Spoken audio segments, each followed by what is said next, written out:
ఓం శాంతి. ఈరోజు తేదీ 17 మార్చి 2026. ఈరోజటి అవ్యక్తిశార. ఇద్దరు మిత్రులు ఉన్నారనుకోండి.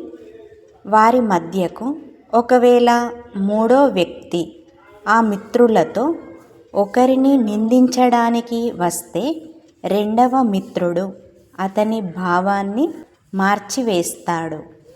ఎక్కడైతే నిశ్చయం ఉంటుందో అక్కడ మాటల భావం మారి అది సాధారణ విషయంగా అయిపోతుంది. కావున ప్రతి ఒక్కరి విశేషతలను చూడండి.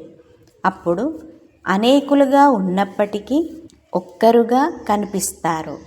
ఏకమతంతో కూడిన సంఘటన ఏర్పడుతుంది.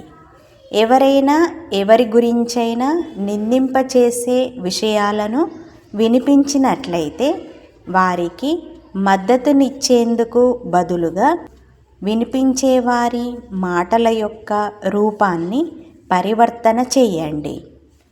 ఓం శాంతి.